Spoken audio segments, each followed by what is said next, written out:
Well, Allie, we're excited to hear about you, and I appreciate you coming on board. It's quite a busy day yesterday, so thank you for sharing time with us. Everybody, let's hear from Allie Bradley from Q13. Issues to new priorities that some of these students have. Teachers like Nick Brown are rising to the occasion and yes, it is, Dave. curriculum to meet these new needs. Brown has been teaching at Arlington High School for nearly 30 years, and he says while it is still important to focus on the basics of reading, writing, and arithmetic, the world as we know it is changing, and the skills that these kids need to come out of this with are changing as well. This is my world, and this is the hardest I've had to figure things out. It's not physically exhausting, it's just mentally exhausting trying to figure out how to get things done right and work through all the problems, because there's a lot of problems out there waiting for me, and I seem to find all of them, whether it's not recording my Zoom lesson or whether it's not turning my volume on, or we are looking at things completely different now. And so what kind of skills are these kids getting? I don't think that's measurable right now. So Brown says communication, follow through, and accountability, those things are key when it comes to working with his students weekly. He does meet with smaller Zoom groups instead of trying to teach all of his 150 students at once. He says he's extremely grateful that he's working right now and that he has his job and that they're adjusting and figuring it out. He also says the administrative team and the people that are still working at the high school, they're working so hard and they're really making sure that these kids remain the priority. Yeah, our new normal looks a lot different, doesn't it? Yeah, we're all making those adjustments. Okay, and we know a lot of you, a lot of our local companies.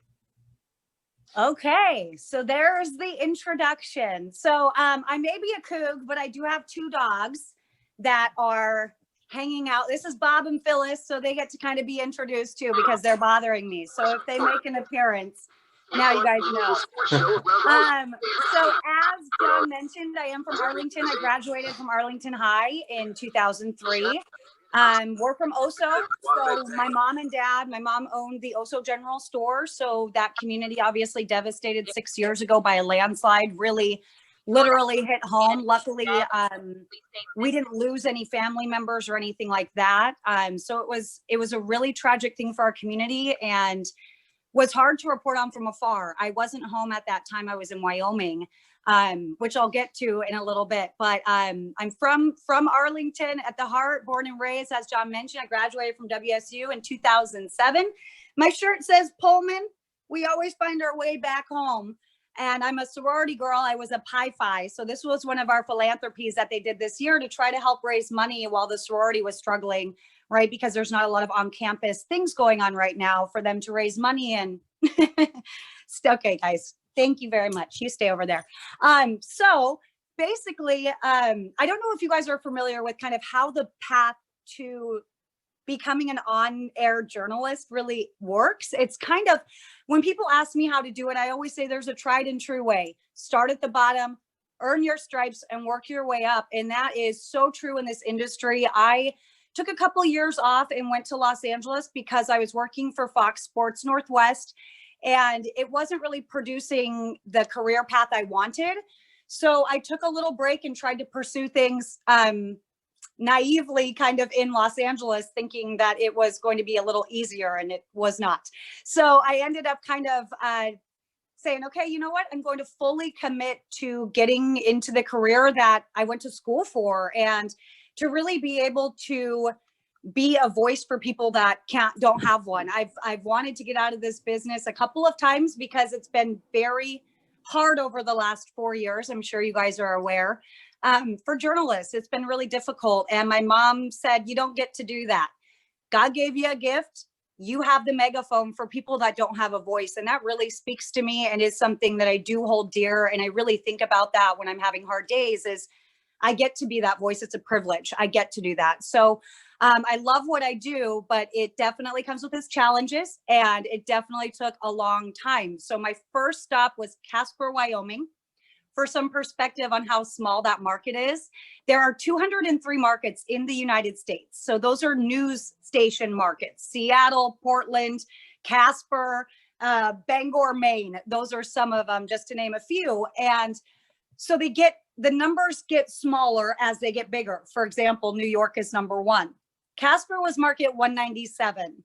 So there were not a lot of people there. I was making $18,000 a year on a 3-year contract. And at one point I was even interim news director. And it was one of those things where I say, you earn your stripes and you start at the bottom and you work your tail off. Excuse me for a second here, decline.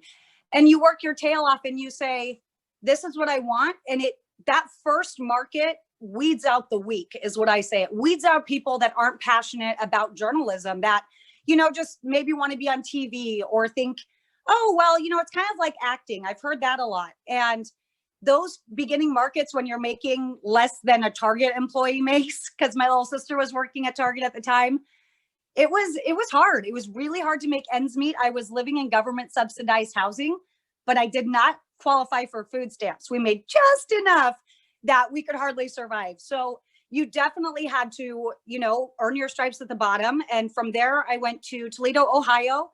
I was kind of desperate to get out of Casper. So I went there kind of on a whim and actually started as the traffic anchor. So I was doing what Adam Gerke does on our station right now.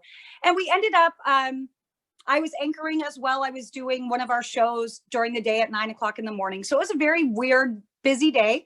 From there, I went to York, Pennsylvania, which is a tri-hyphenated market. So that means we cover a really big area. Seattle just covers, our market covers Pierce, Snohomish, King, and Kitsap counties, and Grays Harbor, I believe. We cover a huge area here, but in Pennsylvania, we had 3 different markets: Harrisburg, Lancaster, and York. So we covered that whole area. And I was the lead evening anchor there for 3 years. And then, believe it or not, when I left there, I did not have a job. Literally went on a road trip on a job searching mission. I said, I'm going to go knock on doors. I'm going to go put myself in front of people and try to get the job I want. So I literally knocked on doors. I would email the news director when I was in town and say, hey, do you have 5 minutes for coffee and a conversation? And usually they're going to say yes. And so I was really fortunate to be able to sit down with 5 news directors in that time between Salt Lake, Vegas, Colorado, and Washington. And there was 1 job opening available, and I got up to Washington with 4 job offers out of the 5 places that I went. And when I got to Seattle, I had been talking with the news director here, and she didn't have a position for me. So basically they created one for me so that I could report here until an anchoring job opened as well. So I got to be able to do both of those roles. And now that's what I'm doing. I am the weekend anchor for Q13. So we're on from 7 to 11 every Saturday and Sunday on Joe TV, which is our, like, where you're going to find a lot of our sports, like our Sounders play on that station and things like that. So that's where our weekend show is. And I co-anchor alongside Omar, and he's from Atlanta, Georgia, and he's kind of been all over the place. So it's been really fun to bounce off each other and learn from somebody else. And in this industry, that's really what it's been, is learning about other people, from other people, learning how other people live, and understanding that people aren't going to be exactly like you.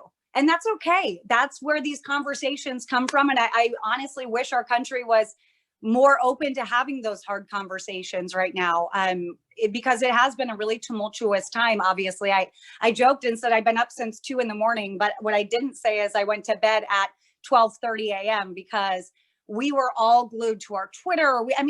The election certification results came down around 12:30, so it was a really long night for journalists.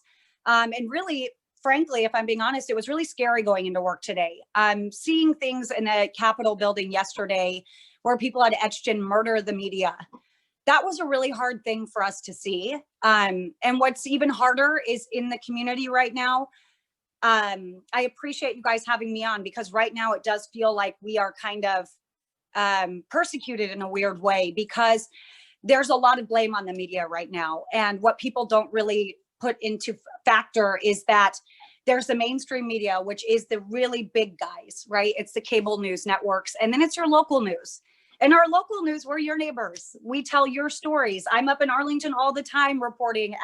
As John mentioned, I've done several stories with the school district. I've done stories for the Oso landslide. I was working with the Rotary Club there to get some fundraising money sent over to the landslide memorial. And, it's been one of those things where I'm just so grateful to be embraced still by our community.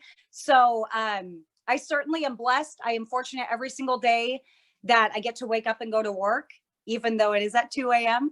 And it's just a really cool job, but it has really big challenges. Like right now, we are facing a really big challenge because we have a huge responsibility to the public. We do every single day. But right now, more than ever, we really have this instilled purpose and meaning. And it really came about when COVID hit. A lot of journalists kind of had fatigue. You know, it was like, oh, you're just doing the ambulance chasing and, oh, here's these terrible things, but they were very normal. And so a lot of people were losing steam. And then when COVID hit, it really reinstilled a purpose for a lot of journalists, myself included, because it became about protecting my family, right? I'm now in my home market. My family is impacted by everything I talk about. My grandpa still lives up in Oso. My sisters are in Arlington and my mom is in Lake Stevens. And so everyone's up in Snohomish County. And so everything I talk about, I think about them. And it, you know, it is very important. My job became incredibly more important once I moved back home, and my purpose was much greater. And I could not be more fortunate to have taken the path and the stumbles I have, and to have learned what I've learned along the way, and to be able to be invited to talk to the Rotary Club of Arlington, because for some reason I have something interesting to say. But I'm just really, really happy that I get to do what I'm doing. And you know, right now, during this time when there's so many folks that don't have jobs and are struggling, I count my blessings every day, but I also look at how I can help our community members. Can I infuse, you know, stories into our local businesses? Can I use my social media to lift people up and to help? Because right now people are really struggling, and we have, as journalists, a front row seat. And it's been a really long year and a month, year and 5-6 days so far. So I am praying for health and happiness for all of you guys. And I hope that your families are well, and that you've been able to remain or find a level of success throughout all of this, because I know it's been extremely challenging. And I know a lot of you are service in the community as well. Dave Kraske, I see you on here. You guys, thank you for your service as well. And thank you for keeping my family safe. I owe you a debt of gratitude, and I am just so grateful for you and grateful to be here today. So with that long-winded introduction, what kind of questions do you guys have for a journalist in the middle of one of the craziest times in our country? Allie, this is John. I really appreciate your perspective. I had no idea the pressure that you guys have. And so, you know, one of the things we like to do is have people on and get to know them a lot better. So this was really helpful for us, and, you know, as people on the other side of the TV. But I do also understand the impact that you guys have, whether it's covering the coaches versus cancer and et cetera, that it seems like once things are public, especially on TV, things get moving. So you guys have a huge impact, and that's pretty, it's a pretty big responsibility, and we appreciate what you're doing.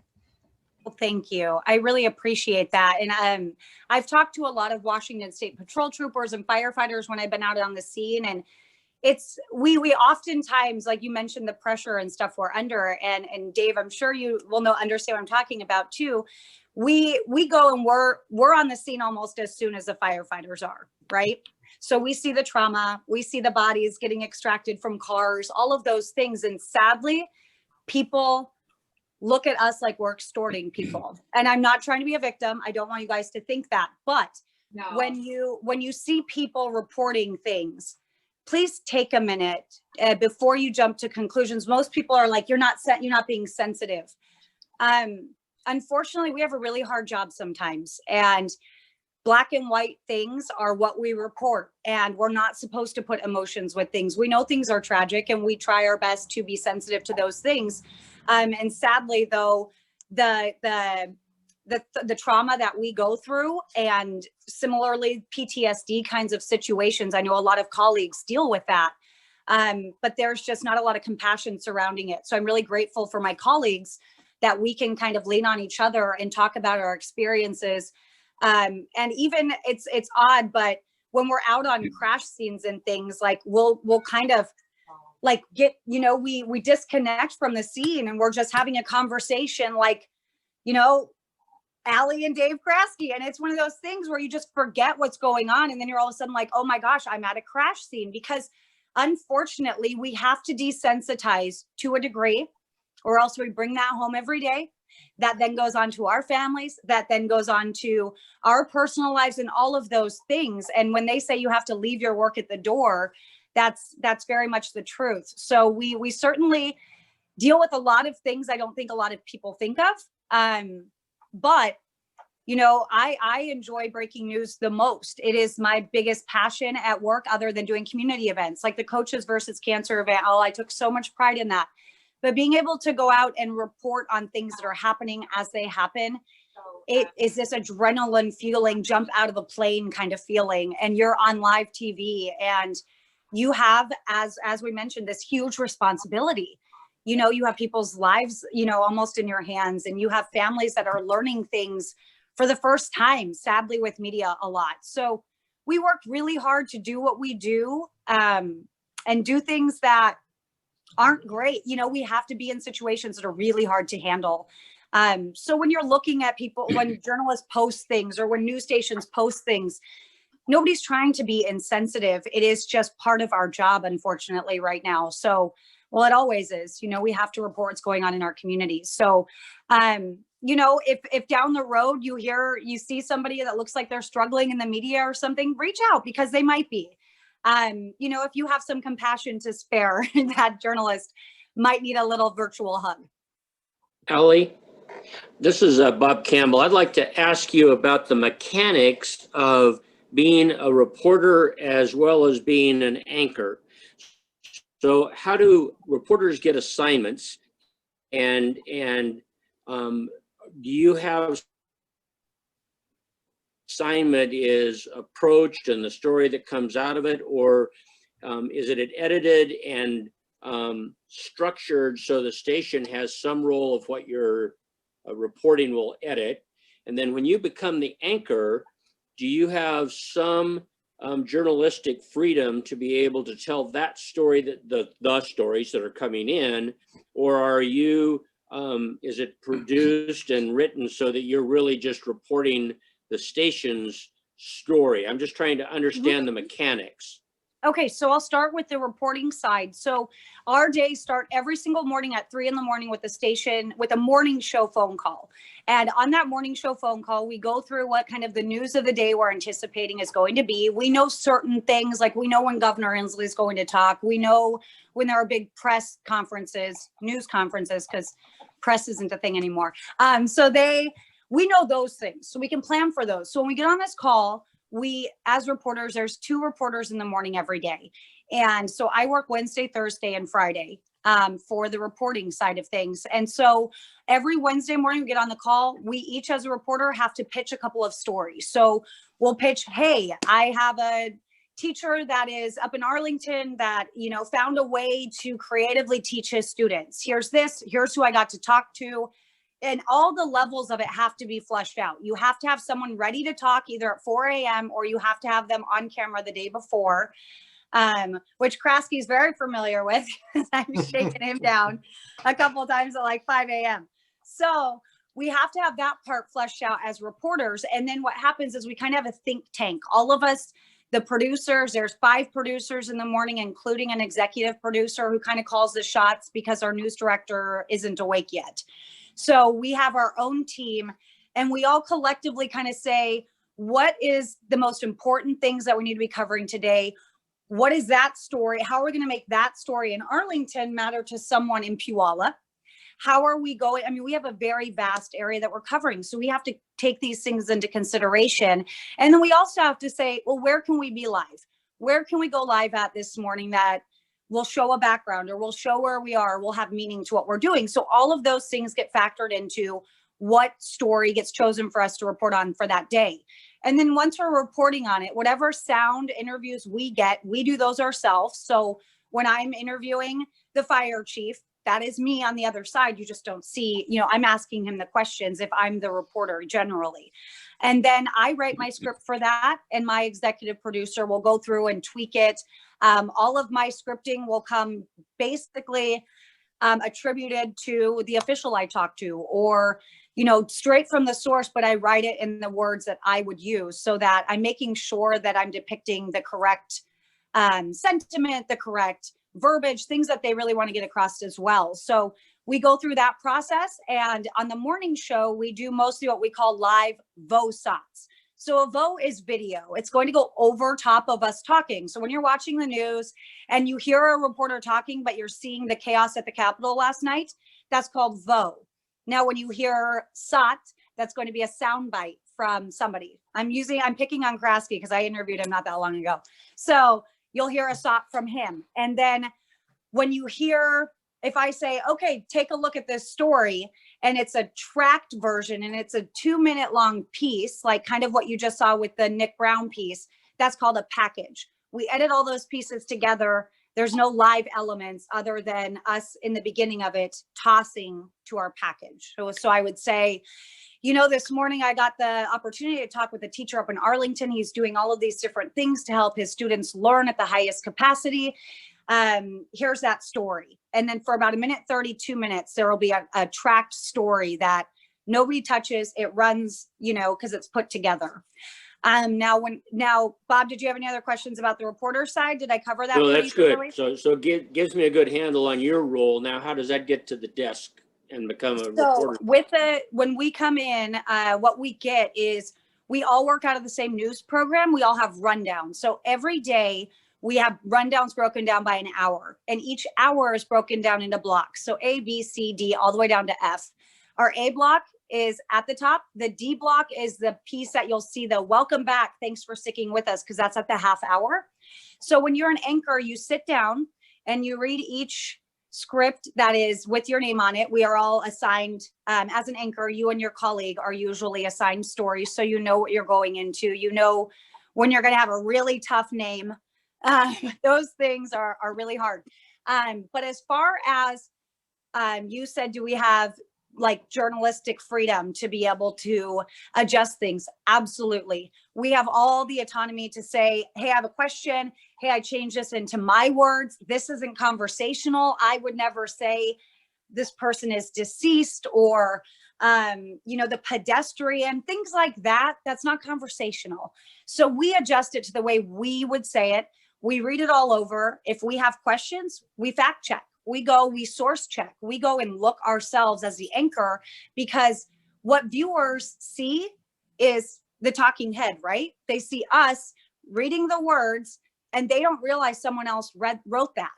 And so we try to put as much of the confidence in ourselves behind that by adjusting those scripts into the way we would present them. And you know, if we feel like something is biased or needs the other side, things like that, that's a responsibility of producers and anchors alike, to be able to work together and do that. So then once the show is on, I basically sit up in the anchor desk for 4 hours straight on the weekends and 5.5 hours straight on the weekdays. And you just chug through them. You got script after script after script, live shot after live shot. And it's live TV, so things go wrong all of the time. And I joke all the time and say I'm a really, really good tap dancer. I can fill time because my mouth will just keep going. I'm sure you already know that. So we definitely all have to work together collectively. And, you know, sometimes we're wrong. Sometimes we have to go on and correct things, or sometimes we have to, you know, go on and double check things because we get an email from somebody saying, hey, we don't think that was correct. So, you know, we do listen to people. We do get Facebook messages. We do get all the emails, the good ones and the bad ones. And so it's certainly a collective effort. I would say that the anchors have a ton of freedom to be able to read that. Now, I will also say this: when there are new news stories that are populating throughout the day, as it will, because at 5 a.m, it's 8 a.m. on the East Coast. And at 9 a.m. over there, everybody wakes up and all the news wakes up, right? So as the morning progresses, our show grows substantially. So you get hit with random scripts and random names and things that you haven't read over. That does happen. And those are the frustrating moments when there is an error or a mispronunciation or something in there. And you're like, dang it, I didn't have a chance to read that, but people don't understand that that might not have been my words. So we are married to it. That's our responsibility. When it comes out of our mouth, we have to stand behind it, whether we wrote it or not. All right, very good. Thank you so much, Allie, for being with us today. We need to end the program now. We're going to introduce a few new members. So thank you so much.